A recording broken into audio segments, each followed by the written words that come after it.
मियां बीवी राजी तो क्या करेगा काजी। आता ही म्हण आणि त्याचा अर्थ मी काही तुम्हाला नव्याने सांगायची गरज नाहीये, पण कसं आहे ना, आपल्या राज्यात किंवा देशात ही ओळ वारंवार सांगावी लागते। त्याचा अर्थही इतकंच नाही तर त्याचा अर्थ आणि ही ओळ पटवूनही द्यावी लागते। त्याला कारण आहे कथित लव जिहाद आणि त्यावरून राजरोज सुरू झालेलं राजकारण। आपल्या देशामध्ये खरोखर एकही असा दिवस जात नाही ज्या दिवशी हिंदू मुस्लिम असा राजकीय वाद पेटला किंवा पेटवला गेला नसेल। निमित्त वेगवेगळी असतात, पण राजकीय प्रेरणेने वाद आणि आंदोलनं सतत होत असतात। आणि आज तर अशा वादासाठी दोन दोन कारणं ठरली आहेत। पहिलं कारण योगा गुरु रामदेव बाबा, तर दुसरं कारण अभिनेता आमिर खान। नमस्कार, मी पूर्वी भावे आणि तुम्ही पाहताय झिरो आवर। अभिनेता आमिर खान मिस्टर परफेक्शनिस्ट। चित्रपट असो, राज्याला पाणीदार करणारा वॉटर कप असो किंवा सत्यमेव जयते सारखा सामाजिक संदेश देणारा कार्यक्रम असो, आमिर खान कायम अशाच गोष्टींसाठी चर्चेत असतो। पण जुलै महिन्यामध्ये आमिर खान चर्चेत आला आणि आजही आहे। त्याचं कारण त्याचं तिसरं लग्न। 5 जुलैला गौरी स्प्रॅटशी छोटेखानी कार्यक्रमामध्ये आमिरने लग्न उरकून टाकलं आणि 7 जुलैपासून वादाला तोंड फुटलं। बिहारच्या अरिया जिल्ह्यामध्ये बजरंग दलानं आमिरवरती लव जिहादचे आरोप करत जोरदार आंदोलन केलं आणि आपल्या महाराष्ट्रात भाजपचे मंत्री नितेश राणेंनीही लव जिहादवरनं एक मोठा प्रश्न उपस्थित केला। त्यामुळे गेल्या काही वर्षांमध्ये कोणत्याही वादग्रस्त चर्चेपासून काहीसा दूर असलेला आमिर खान पुन्हा एकदा चर्चेत आलाय। नितेश राणे आणि बजरंग दलाचे बिहारमधले नेते मनोज सोनी यांनी नक्की टीका काय केली आहे ती आपण आधी पाहूयात। लव जिहाद के ब्रांड एम्बेसडर तो आमिर खान बनते नहीं जा रहे, इसलिए हिंदू समाज ने और हिंदू युवाओं ने जो जो इनके पिक्चर देखते हैं, जो जो इनके मूवीज देखते हैं, उन्होंने सोच समझ के ऐसे लोगों को बड़ा करना चाहिए। जहां 90% हिंदू रहते हैं उनको उस भारत देश को 2047 तक इस्लाम राष्ट्र बनाना, यही इसको ही गजवा हिंद कहते हैं और उसके अंडर ये सारे एक्टिविटीज शुरू है। आमिर खान भारत में लगातार हिंदू बहन बेटियों से शादी रचा रहा है, लव जिहाद में फंसा करके शादी रचा रहा है। सरकार अविलंब अगर आमिर खान के ऊपर में कोई कानूनी कार्रवाई नहीं किया तो बजरंग दल जो है आमिर खान को औकात दिखाने का काम करेगा। जिस देश ने उसे सुपरस्टार बनाया है उसी देश उनको जो है जीरो बनाने का काम करेगा और भारत से जो है उसे विदेश भगाने का काम करेगा। अशी जहरी टीका आमिर खानवरती झाली आहे खरी, पण हा प्रश्न मित्रांनो फक्त आमिर खानचा आहे का? नाही, हा प्रश्न आहे एका नागरिकाच्या खासगी आयुष्यात राज्याचं किंवा देशाचं राजकारण किती आतपर्यंत शिरणार हा। आणखीन एक प्रश्न, जर आंतरधर्मीय विवाहांवरतीच आक्षेप असेल तर मग प्रत्येक अशा विवाहाकडे एकाच नजरेनं पाहिलं जाणार का? की व्यक्ती, पक्ष आणि राजकीय सोय पाहून सातत्याने भूमिका बदलतायत? बरं, या सगळ्या गदारोळामध्ये एक गोष्ट विसरून चालणार नाही, ती म्हणजे ज्या आमिर खानवरती आज टीका होतीये त्याच आमिर खानने महाराष्ट्रामध्ये जलसंवर्धनासाठी पाणी फाउंडेशनच्या माध्यमातून हजारो गावांमध्ये काम केलंय।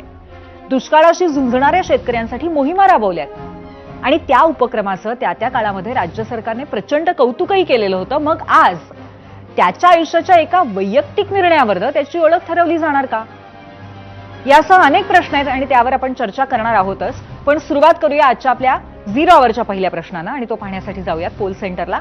आजचा आमचा पहिला प्रश्न अर्थातच या विषयाशी निगडीत आहे। प्रश्न पाहूया, जरूर आपलं मत नोंदवा। आमिर खान म्हणजे लव जिहादचा ब्रँड अँबॅसेडर हा नितेश राणेंचा आरोप तुम्हाला पटतो का? होय नाही असे दोन पर्याय।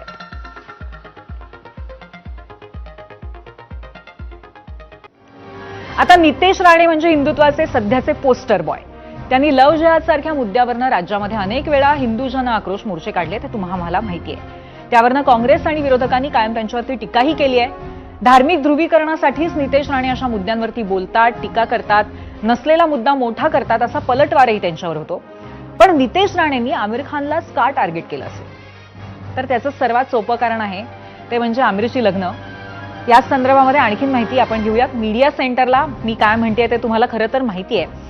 आमिर खानच्या लग्नावरनं प्रचंड मोठ्या प्रमाणावरती चर्चा, क्युरिओसिटी काय आहे हे आपण पाहतोय. पहिलं लग्न रीना दत्त सोबत झालं होतं 18 एप्रिल 1986ला आणि तिच्यासोबत जुनैद खान आणि इरा खान ही 2 मुलं आहेत. डिसेंबर 2002 मध्ये घटस्फोट झाला, पण रीना हिंदू असली तरी तिने लग्नानंतर धर्म बदललेला नव्हता. दुसरं लग्न किरण राव यांच्याशी झालं 28 डिसेंबर 2005ला. या दोघांचा मुलगा आझाद खान आणि या दोघांचा घटस्फोट झाला जुलै 2021ला, परंतु किरण राव या हिंदू असल्या तरी त्यांनीही धर्म बदललेला नव्हता.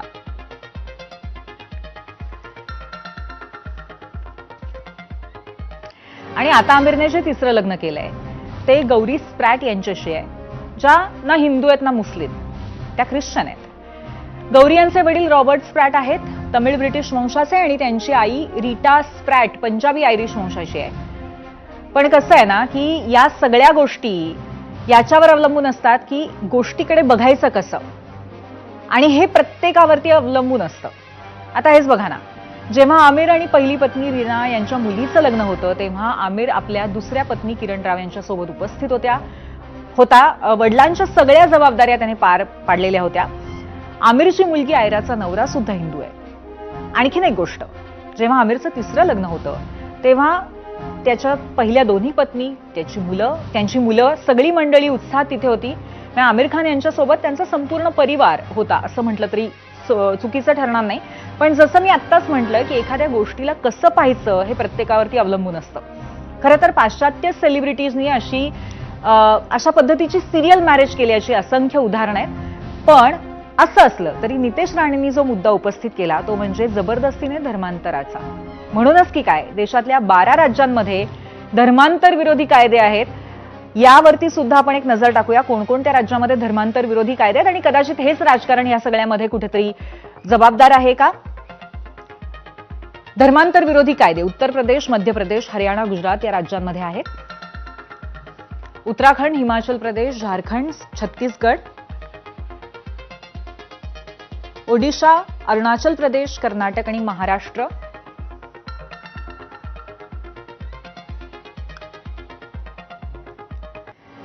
आणि या 12 राज्यांमध्ये जे कायदे आहेत तिथे शिक्षेच्या तरतुदी वेगवेगळ्या आहेत. पण आजचा मुद्दा महत्वाचा जो आहे तो आहे आमिरचं तिसरं लग्न आणि लव्ह जिहाद यांचं जे कनेक्शन लावलं जाते त्या संदर्भातला. राजकीय नेत्यांना जरी यामध्ये काही संशयास्पद वाटत असलं तरी आमिर खान मात्र आपलं लग्न आणि कुटुंबाविषयी अत्यंत भावनिक आहे. ऐका. फैमिली बहुत इंपॉर्टेंट है, ये बहुत बड़ी लर्निंग है. Your relationships are very important. जो आपके रिश्ते हैं वो सबसे ज्यादा अहमियत मतलब मेरे लिए रखते हैं. किरण जी और मैं आज अलग हो रहे हैं, लेकिन लोगों को बड़ा ऑड लगता है क्योंकि जब वो हमको साथ में देखते हैं तो हमको देखने में नहीं लगता कि हम कुछ लड़ रहे हैं, पर हम नहीं लड़ रहे हैं. हमें ये अंदाजा हुआ है कि जो एक रिश्ता होता है हस्बैंड एंड वाइफ का, उससे शायद उसमें हमारे रिश्ते में चेंज आया है. हम उस चीज को एक्सेप्ट करना चाहते हैं, लेकिन इसका मतलब ये नहीं कि वो मुझसे नाखुश हैं या मैं उनसे नाखुश हूं. हम एक परिवार ही हैं अभी तक. फिर तलाक क्यों? जब खुश हैं, साथ हैं, तो तलाक? क्योंकि हमें लगता है शादी का जो रिश्ता है उसको हमें इज्जत करनी चाहिए, और लिहाजा हमें लगता है कि जब हम शादीशुदा नहीं हैं तो हमें नहीं रहना चाहिए. तर कुटुंबाची ही व्याख्या आमिर खानची आहे. आणि आता यानंतर आजचा या संदर्भातला दुसरा विषय, ज्यावरनं देशामध्ये पुन्हा एकदा धार्मिक राजकारण पेटलंय. मुद्दा योगगुरू रामदेव बाबांच्या वक्तव्याचा. योग आणि आयुर्वेदाला जगभरामध्ये ओळख मिळवून देणारे बाबा रामदेव यांची देशभरामध्ये वेगळी ओळख आहे. मात्र त्यांनी नुकतंच केलेलं एक वक्तव्य आणि नव्या वादाला फुटलेलं तोंड हे आपण आज पाहूयात. आपले धर्म वेगवेगळे असले तरी भारतातील सर्वांचे पूर्वज सनातनी आहेत. त्यामुळे सर्वांनीच आपल्या पूर्वजांची परंपरा पाळावी असं बाबा रामदेव यांनी म्हटलं. दिल्ली विद्यापीठाच्या नॉर्थ कॅम्पसमध्ये राष्ट्रोत्कर्ष दिवस साजरा करण्यात आला आणि यावेळी बोलताना रामदेव बाबा यांनी हे विधान केलं होतं. मुझे गुरुदेव का ही संकल्प हमने वहां व्यक्त किया कि भाई हमारे पूर्वज हमारे मजहब अलग हो सकते लेकिन पूर्वज तो एक ही है. हम गीत में प्रवेश कर रहे थे तब मुझे गुरुदेव भगवान ने वहां पर भी लिखा हुआ है, यहाँ पर भी लिखा हुआ है, हिंदू राष्ट्र के नाम पर किसी को डरने की जरूरत नहीं है. हम सभी के पूर्वज सनातनी हिंदू आर्य हैं. रामदेव बाबांच्या या विधानानंतर त्यावर देशभरातनं तीव्र प्रतिक्रिया उमटल्या. मुस्लिम धर्मगुरूंसह काँग्रेस आणि एमआयएमने सुद्धा रामदेव बाबांच्या या वक्तव्यावरती तीव्र नाराजी व्यक्त केली. यहाँ पर इतने दरारें क्यों डालने की कोशिश की जाती है? सबको सनातनी मान लो ना, दरारें क्यों डालने की कोशिश की जाती है? कभी इधर कभी उधर की बात क्यों होती है? ये एक सवाल है ना. वो पहले वो खुद तय कर लें पहले वो क्या है और वो किस समाज से बिलोंग करते हैं, उसके बाद फिर औरों से बात करें. मात्र आपल्या विधानामुळे झालेल्या वादानंतरही बाबा रामदेव मात्र जे काही म्हणाले बोलले त्यावर अजूनही ठामच आहेत. आलोचना करने वालों को भगवान या तो सन्मति दे या सद्गति प्रदान करे. 99% लोग मेरी बातों से सहमत हैं कि हम सब एक हैं, और 1% जो सिर्फ रे लोग हैं मजहबी दृष्टि से, राजनीतिक दृष्टि से, उनको ऐतिहासिक दृष्टि से, सांस्कृतिक दृष्टि से, मानवीय दृष्टि से विचार करना चाहिए. हिंदू राष्ट्र कोई लोकसभा और विधानसभा में कोई विधेयक पास करके नहीं होने वाला है. हिंदू राष्ट्र हमारे आचरण से बनने वाला है. इसलिए हमारा आचरण अपनी पूर्व दृष्टि शिक्षाओं जैसा होना चाहिए.